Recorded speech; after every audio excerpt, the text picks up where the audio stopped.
watching Business Today Television. I'm Sakshi Batra, and this is BTS. That's Behind the Scenes, a show that showcases and a sneak peek into the latest edition of the Business Today magazine with all our viewers. On the show today, we're going to be discussing the latest edition, which is a special issue, the 30th edition of India's best banks. For you on the cover is, of course, Sri Shaktikanta Das, along with leading bankers who have made it to the top of the list this time. With me on the show is Mr. Anand Adhikari, consulting editor for Business Today, who's done the cover story and who will help us understand why this issue is of extreme importance and what should you, as a viewer and reader, be really looking forward to getting from this edition as well. Warm welcome to you, Mr.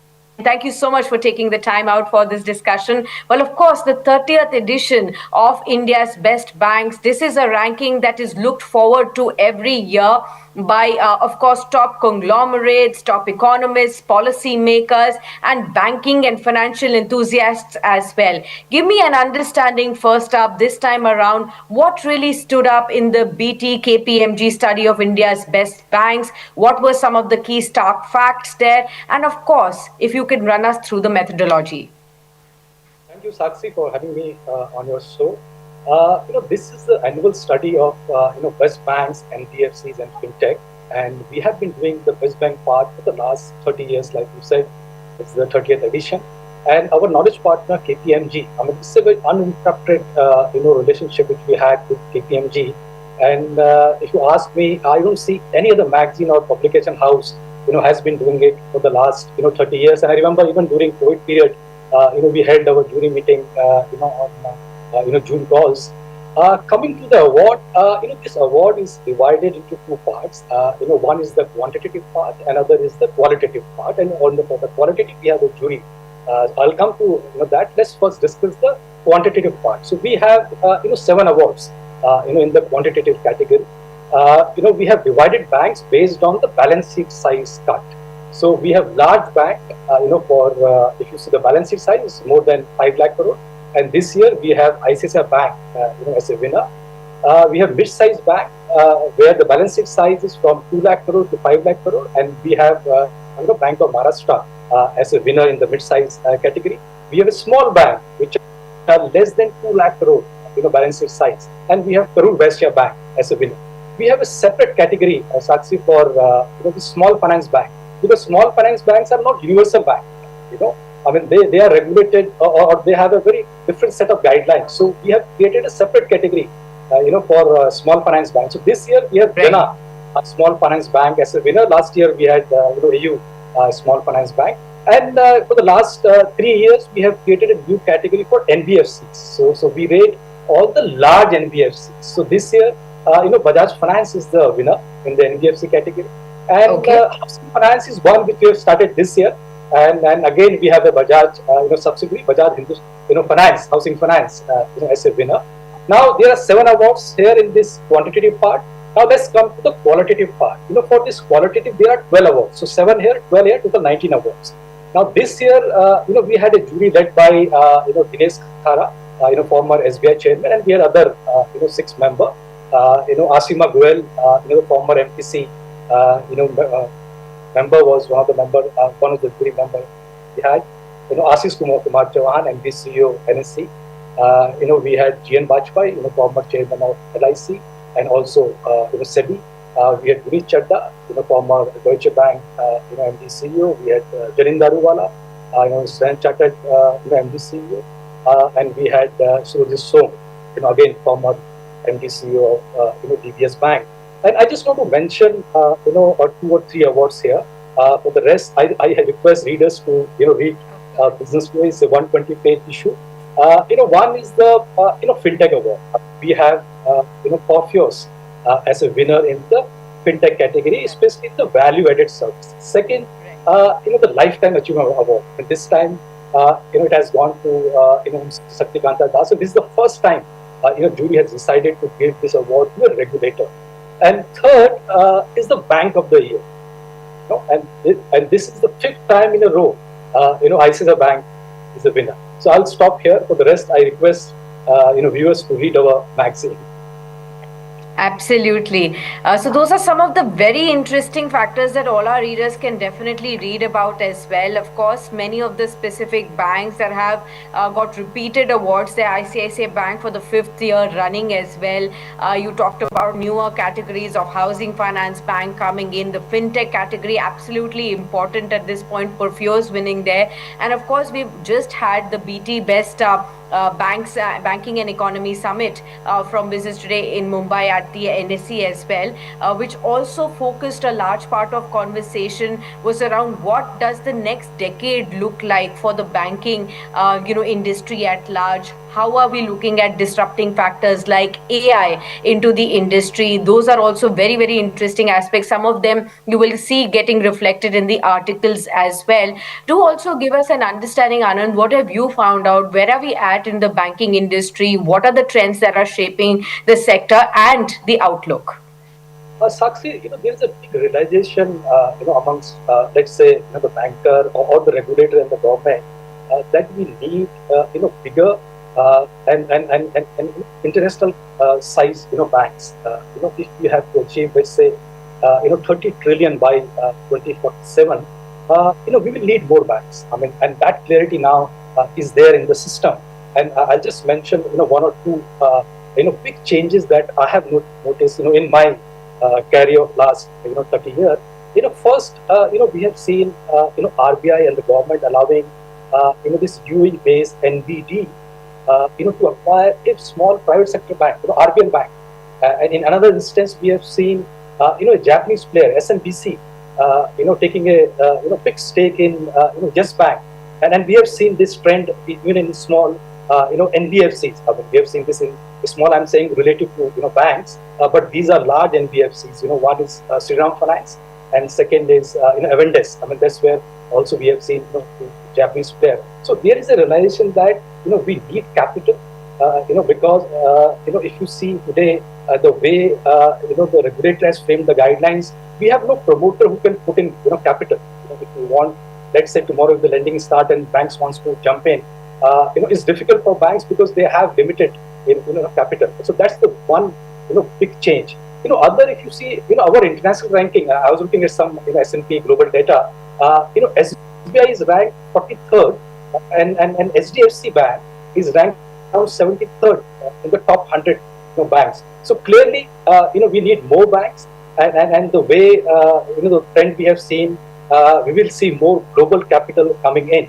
Second, is there a let's say, do we need regulation to convert large NBFCs into bank, or should we allow corporate to set up bank? And that is something where the debate is going on.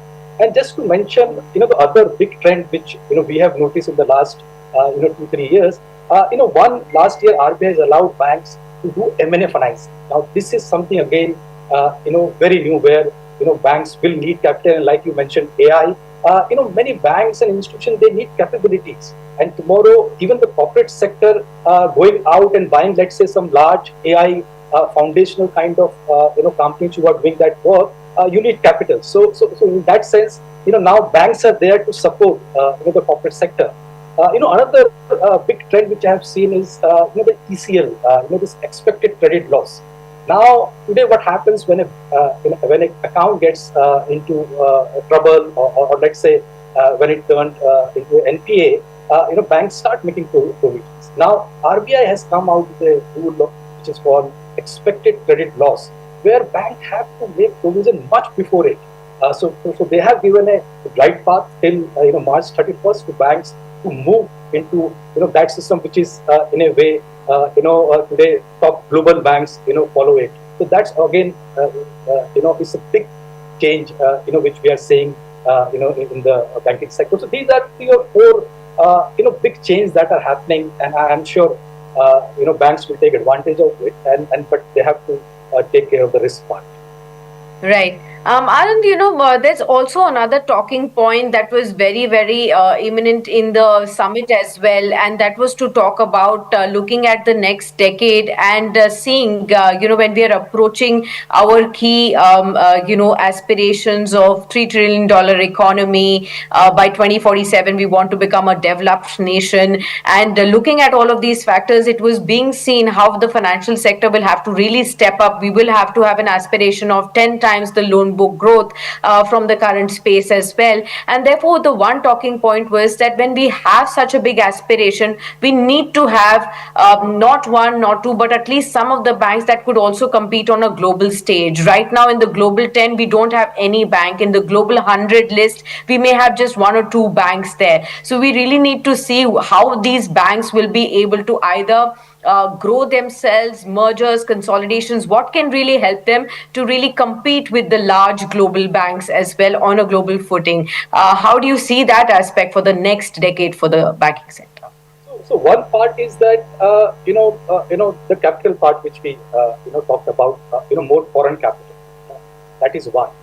Second, if they can liberalize, Sakshi, today, there's a cap on promoter stake, and there's a glide path. If somebody sets up a bank, over a period of time, the promoter have to reduce their holding, to 15. There's a 20%, 15%, limit there. If we can relax this limit a bit, that will help where the existing promoter can pump it. So one is the foreign capital coming in.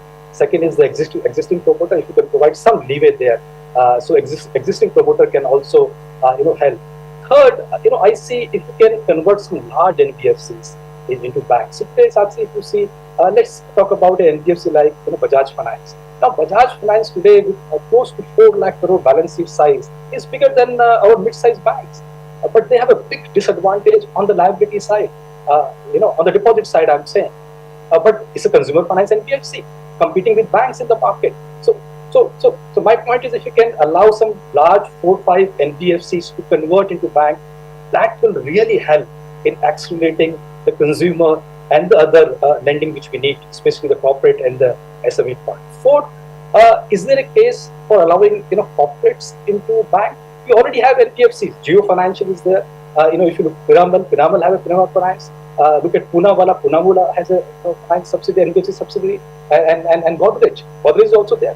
So 3 or 4 large industrial houses are already there in the NBFC space, and they are highly regulated like banks. So is there a case for allowing corporate into banks? Again, it's a matter of debate. But these are 3 or 4 things we can do. Let's say in the next 3 to 5 years, to address that issue. Absolutely. Well, thank you so much, Mr. Adhikari, for being with us on the program and highlighting all these important aspects and many more that, of course, viewers can definitely look forward to in this special edition. In case you are somebody who's been really looking forward to understanding what is happening in the large financial ecosystem at large, and of course, what do you think will be the trends that will shape the industry going forward as well, then this is one edition that you must definitely grab. As Anand also said, the edition has already hit the stands. He's already got his copy as well. And you must also now grab your edition too. Many thanks, Anand, for being with us on this special. Thank you. Thank you, sir. All right, viewers, we'll wrap it up on that note on this special edition of BTS Behind the Scenes. But do stay tuned on to Business Today Television as we continue to get you all the coverage around the world of business, financial world, economics, as well as stock markets. Stay tuned with us. And of course, happy Holi to you.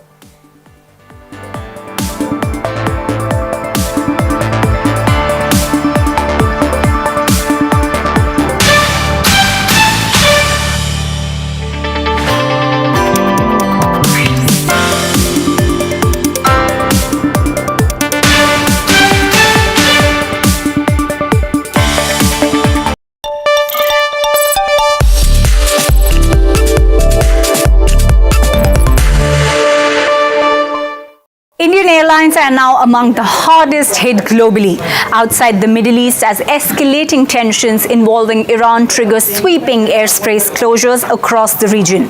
More than 350 flights were cancelled on Sunday alone by